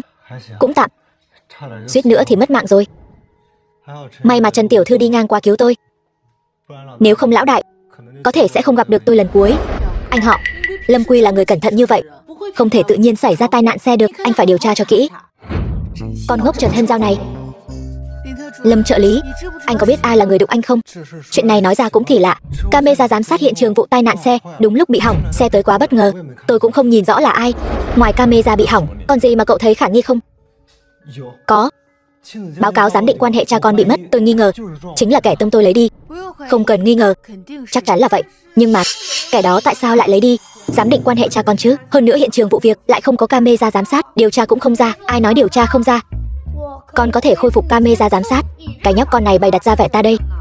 Thẩm Thanh Nhan, cô dạy con kiểu gì vậy? Lúc này rồi còn để nó đến quấy rối. Nhị bảo là hacker thiên tài, khôi phục một đoạn camera giám sát rất dễ dàng. Nhị bảo, con có nắm chắc. khôi phục được tất cả camera giám sát không? Mặc Thúc Thúc, sự tin tưởng của Thúc là động lực của con. Chỉ cần Thúc tin tưởng con có thể làm được. Được, vậy giao cho con đấy. Thời Quân, im miệng. Một đứa nhóc. Thật sự giỏi vậy sao? Tôi nhìn nó thao tác máy tính, không giống như giả vờ. Xong rồi. Mặc Thúc Thúc, điều tra ra rồi. Là Lý Hướng Vân tông Lâm Quý Thúc Thúc. Từ đoạn camera giám sát này xem ra, Lý Hướng Vân cố ý tông Lâm Quý. Hắn tông Lâm Quý chỉ là để lấy đi báo cáo giám định quan hệ cha con. Tại sao? Thẩm Hoan, Lâm Quý gặp tai nạn xe. Không phải là cô chỉ thị Lý Hướng Vân làm đấy chứ? Cô nói bậy bạ gì vậy? Tôi với Lâm trợ lý chẳng có thủ án gì. Tại sao tôi phải làm vậy? Vì cô không muốn mọi người biết kết quả giám định, nên cô bảo Lý Hướng Vân chặn Lâm Quý giữa đường. Vậy tôi cũng có thể nói là cô sợ Thời Quân biết đứa bé không phải con ruột của anh ấy, nên mới tìm Lý Hướng Vân lấy đi báo cáo giám định quan hệ cha con đấy. Bà nội, Thẩm Thanh Nhan làm chuyện mờ ám nên vu oan giá họa cho con. Bà nhất định phải làm chủ cho con. Bà nội, con tin chắc chắn không phải Thẩm Thanh Nhan làm. Còn là ai, con nhất định sẽ điều tra ra. Thời Quân, đến lúc này rồi mà con vẫn bênh vực lão phu nhân. Chiêu trò trà xanh của Thẩm Hoan bà cũng không nhận ra sao? Tôi không làm gì cả. Vậy mà bà lại dùng những lời lẽ cay độc như vậy với tôi. Tôi thấy bà thật sự nên rửa mắt lại đi. Cô láo xược. Có ai nói chuyện với trưởng bối như cô không? Tôi kính bà là trưởng bối, nhưng bà thật là già mà không nên nết. Bà ngoại, Thẩm Thanh Nhan suýt hại mất mạng Lâm Quý mà còn vanh váo như vậy. Chúng ta báo cảnh sát đi, để cô ta vào tù sám hối. Không cần báo cảnh sát, bắt Lý Hướng Vân đến đây đối chất. Có thể Lý Hướng Vân đã cao chạy xa bay rồi. Đi đâu tìm hắn ta bây giờ? Nhị đệ của con có thể tra được vị trí của Lý Hướng Vân.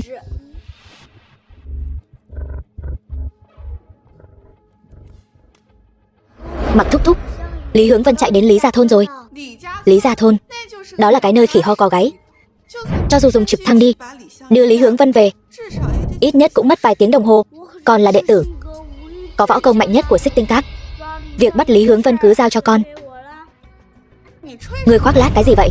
Dù ngươi có võ công cao cường đến đâu, chẳng lẽ có thể dịch chuyển tức thời đến Lý Gia Thôn rồi đưa Lý Hướng Vân về được sao?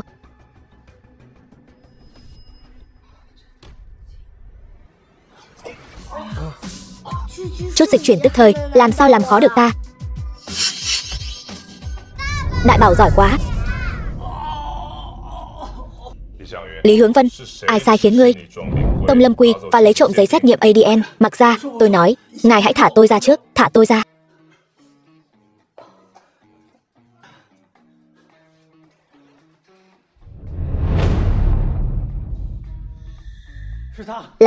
Là cô ta sai khiến tôi. May mà ta đã khống chế cha mẹ của Lý Hướng Vân. Hắn ta không dám nói với Mặc Thời Quân là ta sai khiến hắn ta đâu. Đồ ngu thì vẫn là đồ ngu. Tôi và anh không đội trời chung.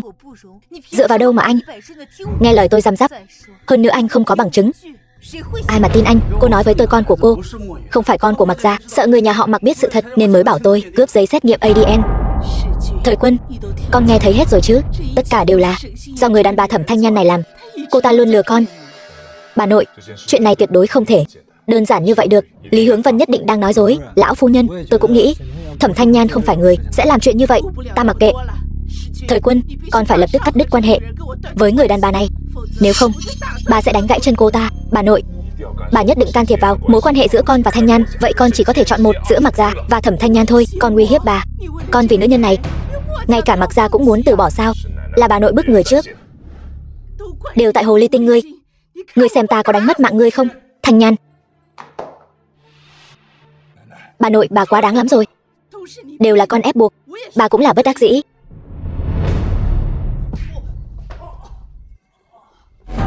Nói, rốt cuộc là ai làm? Mặc gia, tôi nói, ta sợ con của Thẩm Thanh Nhan thật sự là của Mặc gia ngài. Cô ta sẽ mẹ nhờ con Quý mà gả vào hào môn, cho nên ta mới cướp giám định huyết thống. Ta có gả cho Mặc gia hay không thì liên quan gì đến ngươi? Ngươi rốt cuộc vì cái gì? Lần trước ngươi đánh gãy một chân của ta đã thề sẽ không để ngươi sống yên ổn. May mà ta đã xem kết quả giám định huyết thống đó, con của ngươi không phải của Mặc gia. Biết rồi.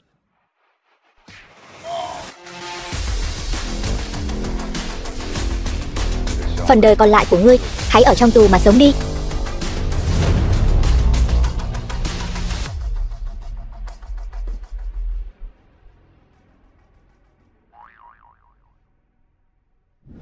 Vừa rồi thật ngại quá. Là bà nội anh quá đáng. Cha, xin lỗi, phải ông mới có thành ý.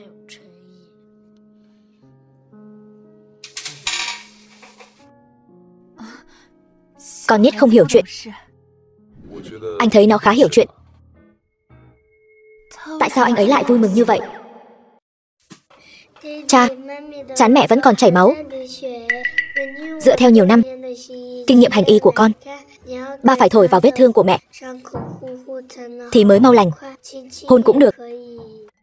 Thẩm Bắc Bắc con còn nói bậy nữa. Anh muốn làm gì? Đương nhiên là trị thương cho em rồi.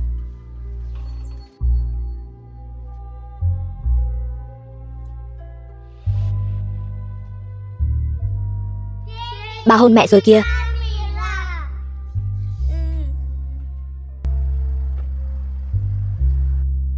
Được rồi, em về đến nhà rồi. Cảm ơn anh tối nay đã đưa em về. Anh có thể về rồi. Hôm nay bọn trẻ ở chỗ Tả Lương. Anh ở lại với em nhé. Trước khi anh và Thẩm Hoan hoàn toàn đoạn tuyệt thì đừng có đụng vào em.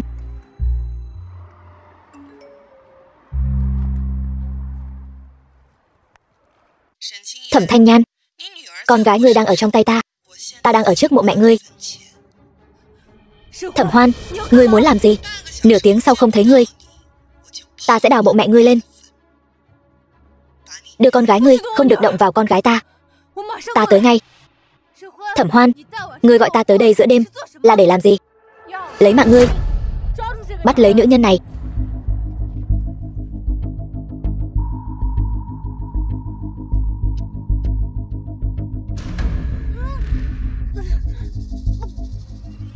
Thẩm Thanh Nhan, sau đêm nay ngươi chỉ là đồ bỏ đi. Ta không cần phải sợ. Ngươi tranh giành thời quân với ta nữa. Thẩm Hoan, ngươi đừng phí công vô ích.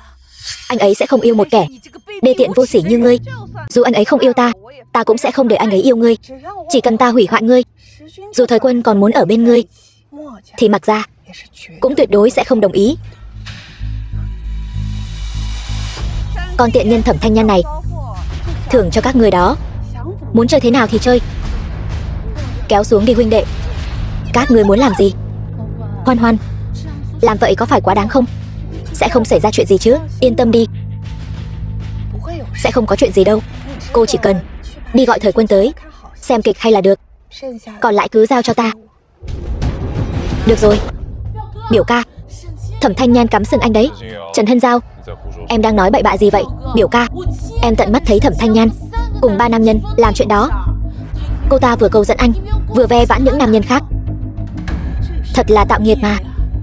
Sao con lại để ý tới loại nữ nhân như Thẩm Thanh Nhan chứ? Bà nội, có chuyện gì vậy? Tự con xem đi. Đây là video Thẩm Hoan gửi cho bà. Thời quân, cậu bị cắm sừng rồi. Thẩm Thanh Nhan và 3 tên đó chơi rất vui vẻ.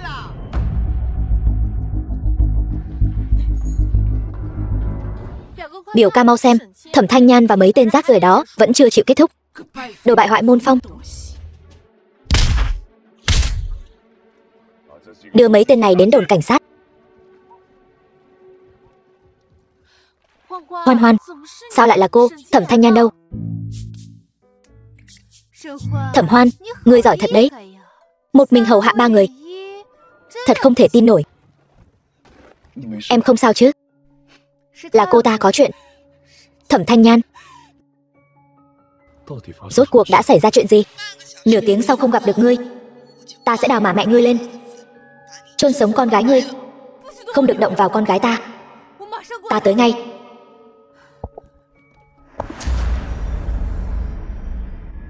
Lỡ như Thẩm Hoan giống lần trước lừa ta thì sao?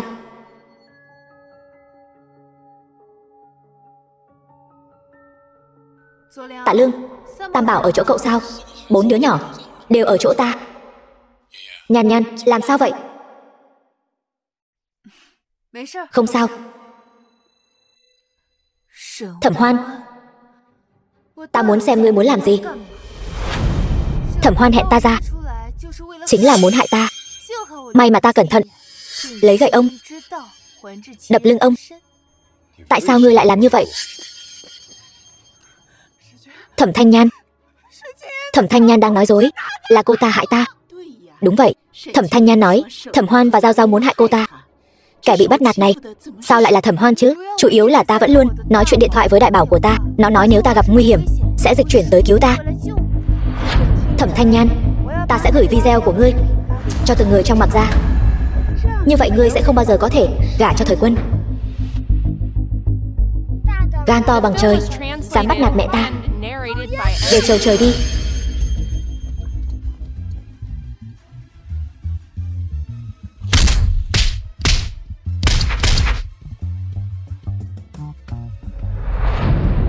Sao ta không động đậy được? Đại lão tha mạng, chúng tôi đều bị Thẩm Hoan sai khiến. Muốn báo thù, ngươi tìm Thẩm Hoan đi, đừng tìm chúng tôi. Đại bảo, giữ chúng lại. Mẹ còn cần dùng, con qua bên cạnh đợi mẹ được không? Được. Có việc gì thì gọi con. Người đàn bà này ta cho các người. Nếu các ngươi hầu hạ tốt, ta sẽ tha cho các ngươi. Được. Đại bảo, giúp Thẩm Hoan giải trừ đi. Thẩm Hoan, người hẹn ta ra ngoài, rồi hạ thuốc. Lại còn bảo Trần Hân giao báo cho Mạc Gia tới bắt gian, không gì khác ngoài muốn hủy hoại danh tiếng của ta, khiến anh ấy chán ghét ta. Ta nói đúng chứ? Cho nên cuối cùng Thẩm Hoan là tự làm tự chịu. Nếu cô ta không hại Thẩm Thanh Nhan, có lẽ cũng sẽ không xảy ra chuyện này.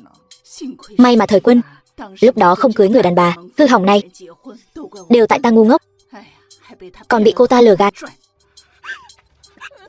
Bà nội, thím, hai người đừng tin Thẩm Thanh Nhan. Những chuyện này đều là cô ta bịa đặt. Đến nước này rồi, người còn chối cãi. Thẩm Hoan, từ nay về sau, Mạc Gia và Thẩm gia đoạn tuyệt qua lại. Người còn dám bước chân vào Mạc Gia nửa bước, ta khiến người sống trong đau khổ. Chúng ta về nhà. Thời Quân, tại sao anh vẫn không tin em? Thẩm Thanh Nhan, không phải nói ta hạ dược cô ta sao? Vậy cô ta tại sao vẫn đứng ở đây? Các ngươi chẳng lẽ đều không hoài nghi sao? Đúng vậy Thẩm Thanh Nhan, trông cô chẳng có chút nào giống bị người ta hạ dược. Ngươi nói là cái này sao? Ta từ đầu đã không uống nó, không ngờ tới chứ gì. Ta hoàn toàn không có uống nó. Lần này học khôn rồi. Thế nhưng Thẩm Thanh Nhan, cô làm sao chứng minh thuốc này là Thẩm Hoan cho cô uống?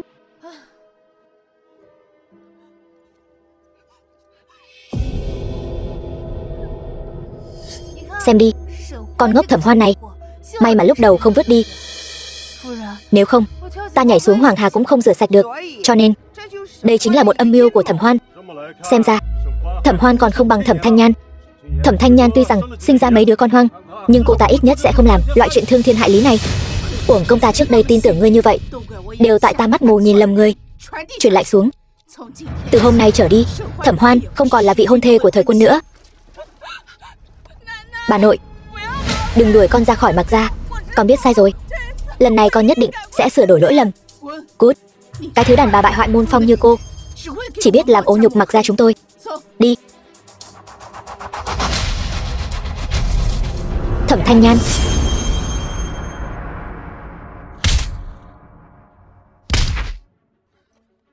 Thẩm Hoan, ta cho ngươi một con đường sống, nhưng ngươi lại không biết trân quý. Thời Quân, không phải. Em cũng không biết làm sao nữa, tay em không khống chế được. Em biết lỗi rồi, anh tha thứ cho em đi. Giả điên giả dại.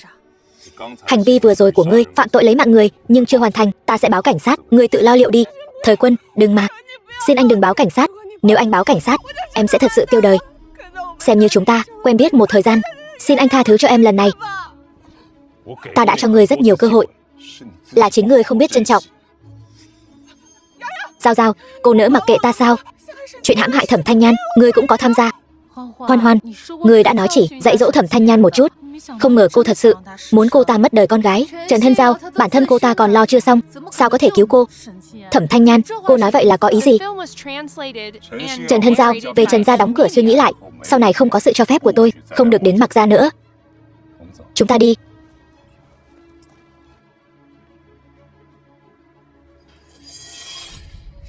Thẩm Thanh Nhan, tôi tuyệt đối sẽ không bỏ qua cho cô. Tối nay em theo anh về Mạc Gia đi. Không được, em phải tìm Tả Lương để đón con. Thời Quân.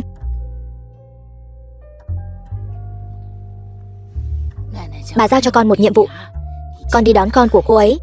Về nhà chúng ta đi. Đi đi.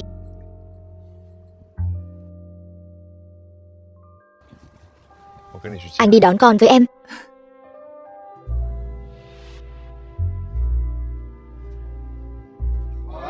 Hoan nghênh thiếu phu nhân. Hoan nghênh tiểu thư, tiểu thiếu gia. Tại sao họ lại gọi em là thiếu phu nhân? Đây là bà nội sắp xếp. Em không thích, anh bảo họ giải tán. Thanh Nhan, trước đây đều là lỗi của bà. Bà đã nghe lời xúi giục của Thẩm Hoan, hiểu lầm con, còn đánh con. Bây giờ bà không cầu con tha thứ, mong rằng sau này con có thể xem đây là nhà của mình. Chuyện trước đây cũng không hoàn toàn là lỗi của lão phu nhân. Con không giận bà nữa, là bà vui rồi. Chờ một chút, bà có một món quà muốn tặng cho con.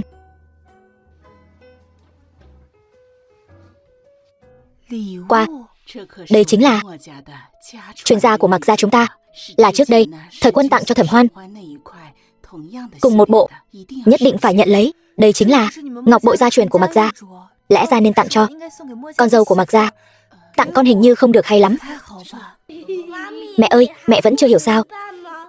Cụ cố muốn mẹ làm cháu dâu của cụ, muốn mẹ gả cho ba. Mẹ ơi, mẹ mau nhận ngọc bội đi. Như vậy mẹ sẽ là người của ba rồi. Mẹ mau nhận đi. Con muốn thấy mẹ và ba kết hôn.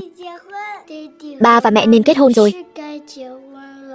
Nếu không người khác sẽ tưởng chúng con là đứa trẻ hoang không có cha, khiến chúng con ở trường mẫu giáo không ngẩng mặt lên được. Em không thể phụ tấm lòng của bà được. Mạc tiên sinh, em là mẹ của 4 đứa trẻ đấy. Anh cần phải suy nghĩ cho kỹ. Biết đâu anh cũng là cha của 4 đứa trẻ này đấy. Cho dù không phải là cha, anh cũng sẽ làm cha của chúng. Anh muốn làm cha của con người khác là chuyện rất phiền phức đấy.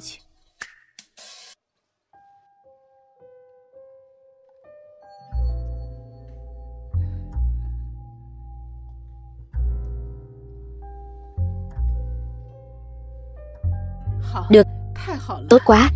Đã đến nước này rồi, bà sẽ dặn dò họ chuẩn bị phòng cho 2 đứa. Hôm nay 2 đứa ở cùng nhau đi. Cái gì? Tối nay 2 đứa hãy tìm hiểu nhau cho kỹ. Hôm khác bà nội sẽ chuẩn bị tiệc đính hôn cho 2 đứa. Bà nội, như vậy hơi gấp gáp.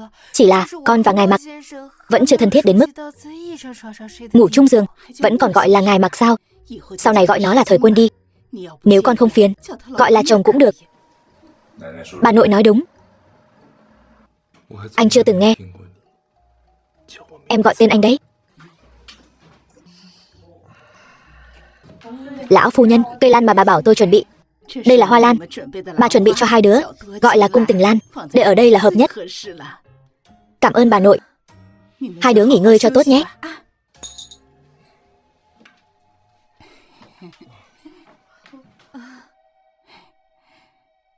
Cố lên. Bà nội chỉ có thể làm nhiều đây cho con thôi. Bà nội, bảo anh cố lên. Em thấy sao? Em thấy thế nào ấy? Đầu óc choáng váng. Anh cũng thấy hơi khó chịu.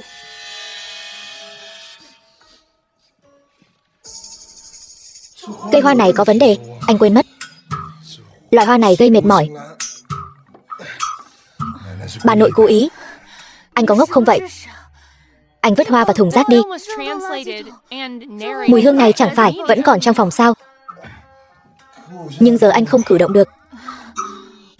Để em. Thẩm Thanh Nhan, chủ động thế.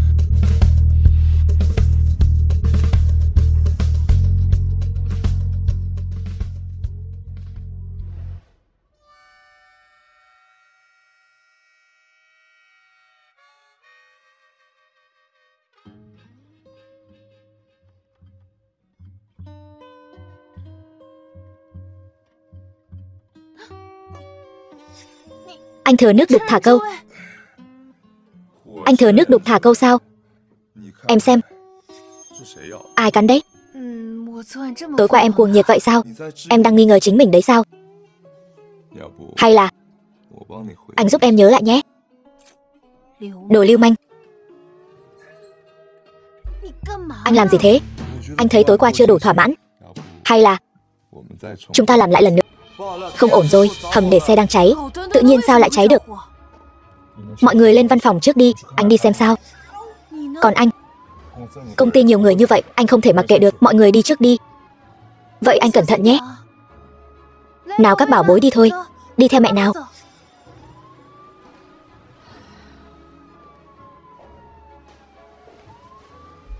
Sao anh ấy vẫn chưa về?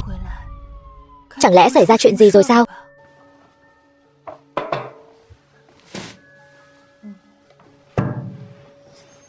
Thẩm tiểu thư, đây là cà phê Mạc tổng mua cho cô. Chờ một chút. Thời Quân vẫn ổn chứ?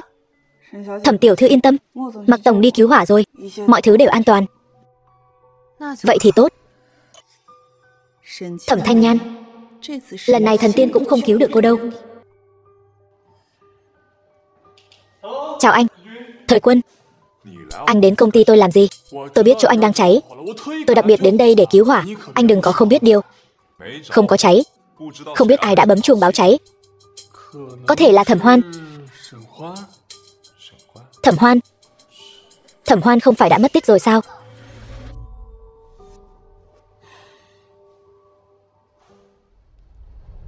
Thẩm Thanh Nhan và bọn trẻ gặp nguy hiểm rồi. Thẩm Thanh Nhan, tôi rất tò mò. Thời Quân nhìn thấy bộ dạng cô bây giờ sẽ là biểu cảm gì nhỉ? Thanh Nhan, cô đã làm gì cô ấy? Tôi chỉ cho cô ta uống một loại thuốc ngủ say không tỉnh dậy thôi. Thời Quân, bây giờ tôi có thể thương lượng với anh không? Cô rốt cuộc muốn gì ở tôi? Tôi muốn anh cưới tôi. Tôi nghe nói bà nội anh 2 ngày nữa sẽ tổ chức tiệc đính hôn cho anh và Thẩm Thanh Nhan. Tôi muốn anh đổi tên cô dâu thành tên tôi. Muốn tôi cưới cô? Mơ đi. Nếu anh không đồng ý, vậy thì anh cứ nhìn Thẩm Thanh Nhan mất mạng trước mặt anh đi.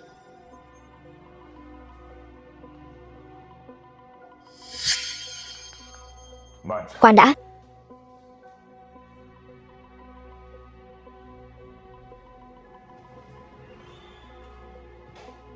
Anh đã nghĩ thông rồi sao?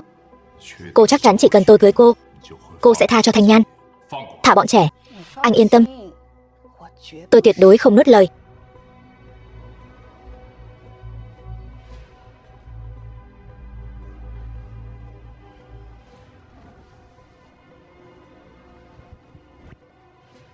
Tiệc đính hôn 2 ngày nữa, tôi sẽ cho người đổi tên Thẩm Thanh Nhan thành tên của cô.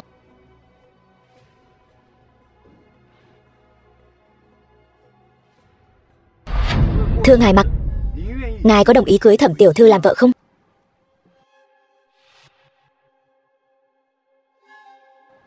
Sao Mạc gia không nói gì vậy?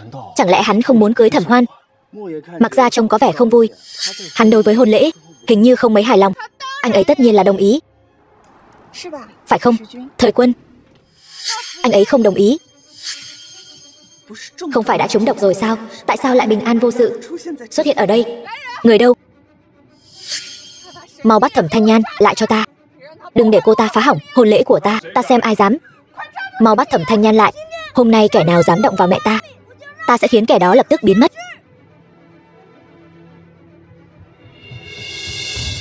Các vị, ta mới là tân nương hôm nay. Thẩm Hoan chỉ là kẻ giả mạo. Một hôn lễ 2 tân nương, thật là kịch tính. Xem ra tin nóng ngày mai sẽ bùng nổ. Theo ta được biết, Thẩm Hoan là vị hôn thê của Mạc gia. Vậy Thẩm Thanh Nhan rốt cuộc là có chuyện gì? Em mà không đến, anh sắp thành tân lang của Thẩm Hoan rồi. Anh dám? Thẩm Thanh Nhan, hồ ly tinh nhà ngươi, ta vốn đã sắp kết hôn với Thời Quân rồi, tại sao ngươi còn đến cầu anh ấy?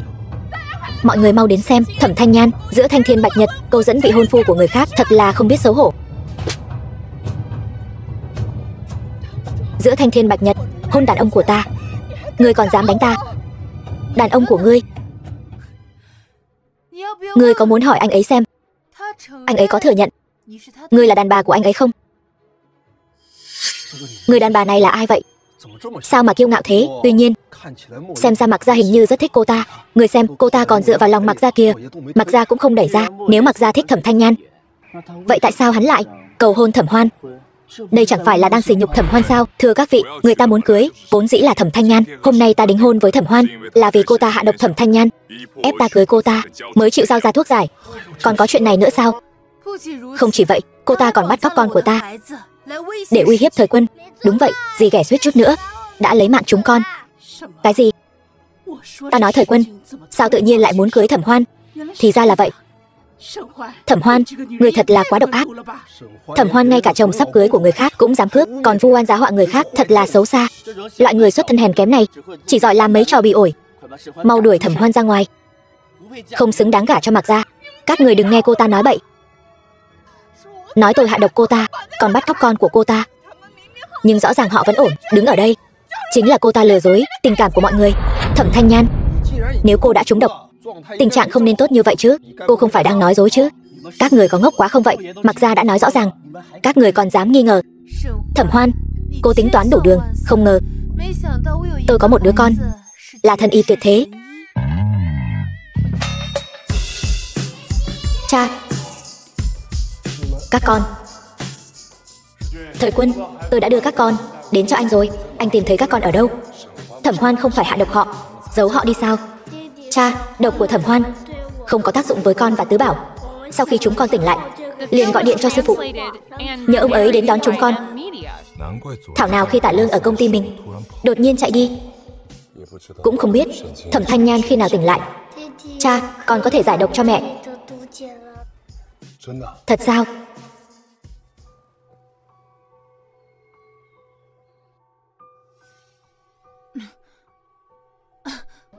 Mẹ tỉnh rồi. Thanh Nhan, em làm sao vậy? Sao toàn thân em đều đau? Thẩm Hoan đã hạ độc em, là Tứ Bảo cứu em. Thẩm Hoan hạ độc em. Cà phê đó chắc chắn là cô ta đưa. Thật đáng ghét mẹ. Thẩm Hoan còn lợi dụng mạng sống của mẹ đe dọa cha cưới cô ta. Nhị Bảo, sao con biết? Trước đây không phải đã nói rồi sao? Chúng con đã gắn máy ghi âm vô hình trong đôi giày của Thẩm Hoan. Các bảo bối, các con thật tuyệt vời. Mẹ sắp trở thành fan của các con rồi. Đúng rồi, mặc dù độc của em đã được giải, nhưng anh vẫn phải đính hôn với Thẩm Hoan. Tại sao? Anh không muốn dính dáng đến người phụ nữ đó chút nào. Bây giờ anh chỉ muốn kết hôn với em. Vào ngày đính hôn, nhiều người trong giới thượng lưu sẽ đến. Đây là cơ hội tốt nhất để vạch trần Thẩm Hoan. Điều này anh hiểu. Nhưng chúng ta nhất định phải dùng cách này sao? Em biết anh không muốn, nhưng đây là cách nhanh nhất. Được rồi, theo ý em vậy. Ngoan quá. Tôi vẫn còn ở đây. Hai người có thể chú ý một chút không? Ai thèm quan tâm đến cậu chứ? Thẩm Hoan, những ngày tháng tốt đẹp của cô đã kết thúc rồi. Thẩm Hoan vì để cưới Mạc Gia, thật là không từ thủ đoạn nào.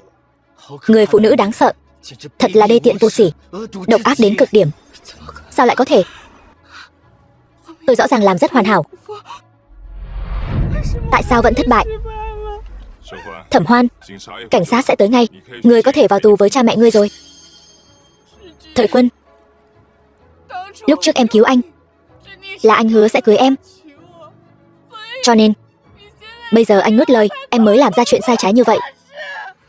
Người cứu lão đại căn bản không phải ngươi, mà là Thẩm Thanh Nhan.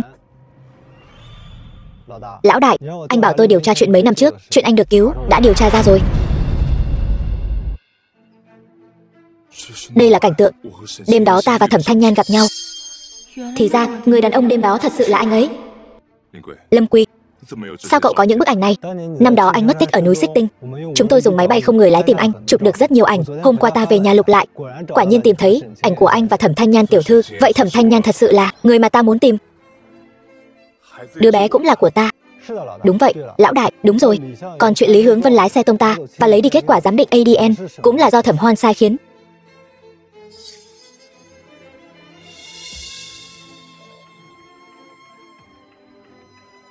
Thẩm Hoan, có người tố cáo cô tội lấy mạng người bất thành và ngược đãi trẻ em. Chúng tôi chính thức bắt giữ cô theo pháp luật. Không phải ta bị oan. Muốn bắt thì bắt bọn họ đi. Thẩm Thanh Nhan, ta làm ma cũng không tha cho ngươi. Sắp mất mạng đến nơi rồi mà vẫn không biết hối cải. Điều bây giờ em nên lo lắng là chuyện cả đời của chúng ta. Hôm nay em không đính hôn với anh đâu. Anh còn chưa chính thức cầu hôn mà.